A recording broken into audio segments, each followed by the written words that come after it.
moment.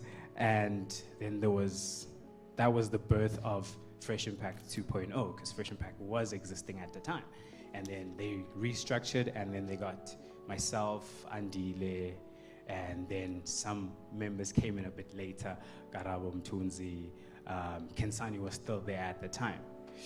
We went on to achieve many things which many people aspire to do, and some never achieve it. You know, the materialistic things that supposedly fulfill one's life from an outside perspective. You know, things like TV, radio, newspapers, magazines, meeting celebrities, all that stuff. We achieved all of it at those young ages. We were 14, 15, and 16, with me being the oldest at 16.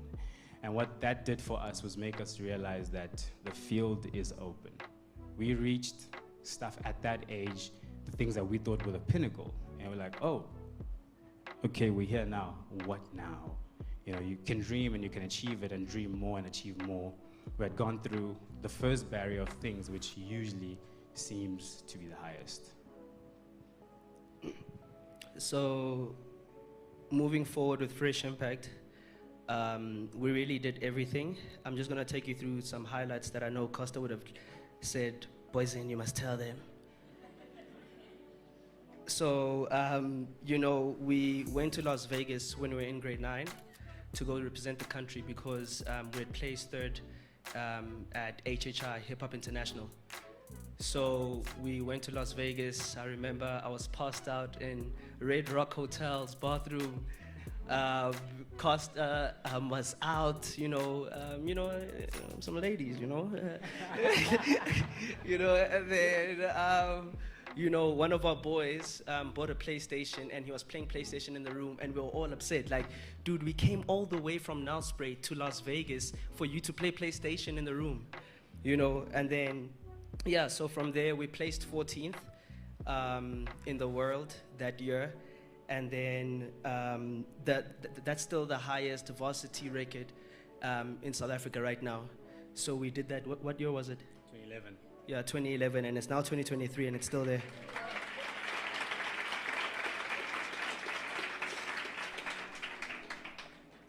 Yeah, and then from there, we started doing gigs. And in between the gigs, would now and then come with our homework and do our homework, go perform, come back, And, we always spoke about how funny it was, how during those time periods of being a dancer, we came up to Joburg and we were performing at Rudine Girls High. And we were signing autographs. And we're like, yo, dude, Dance does this?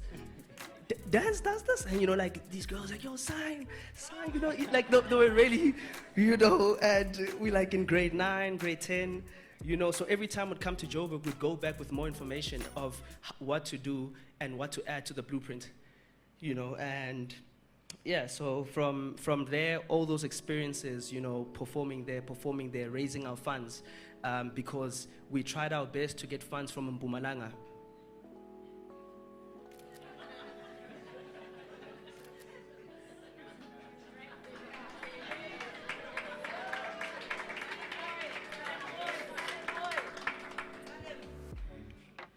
And I remember we were constantly trying to get assistance from a city we so loved, and but we just kept moving,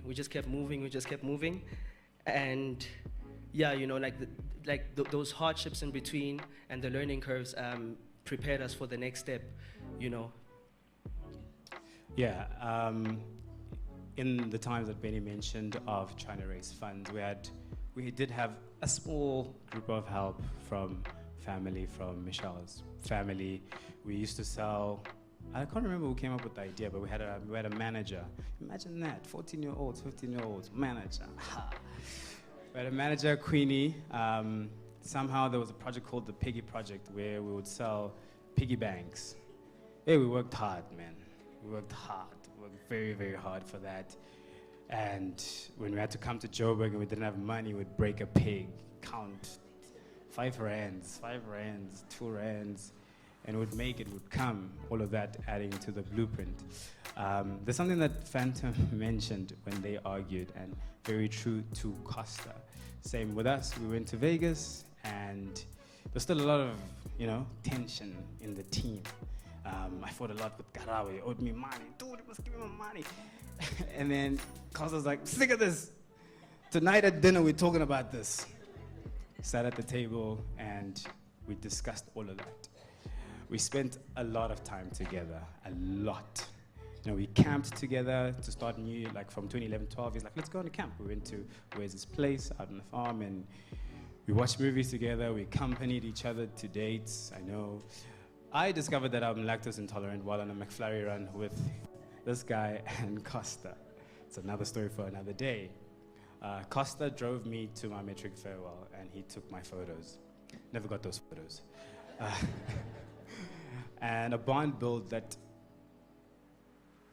it wasn't a type of relationship that could be simply thrown away by distance. I went on to varsity, but every time I'd come back, hey bro, I made a routine. He's like, I made a routine. Would shoot it, put it online. That's what they were seeing, you know. He became someone very, very close to me because as a person, I am an anomaly in most spaces, and even in Fresh Impact initially, you know, but Costa made it very safe for me. He was very approachable, you know. I remember when we were at HHI and when we came here to the qualifiers, and we'd go to the bathroom and these guys would just leave, and I'd be in the bathroom alone, and I told him, I was like, dude, I don't like that we leave each other behind. And he was like, okay. And then he just started waiting for me every single time. And then the rest of the gents started following, you know. And as it has been said already, many of you will agree that Costa was a leader innately with the greatest of grace. He wasn't the only leader in Fresh Impact. That made us, you know, would come there, they're like, Costa's crew, damn it, okay, just let them know it's Fresh Impact, it's not Costa's crew. I remember when we met Phantom at Masters of Rhythm, we were at the back, the live TV show, and then he's like, who are you guys? We're like, we're Fresh Impact. Where's Costa? Pain. There were some great memories to listen to, and just hearing how he became an artist at a very, very young age, who even got to go to Las Vegas in grade 9. You know, dreaming is for the dreamers, but making such big accomplishments at such a young age could only be a testament to where he was at the time of his passing, including a partnership or a collaboration with one of Africa's giants, Akon. Costa was extremely a great performer and also brought people together.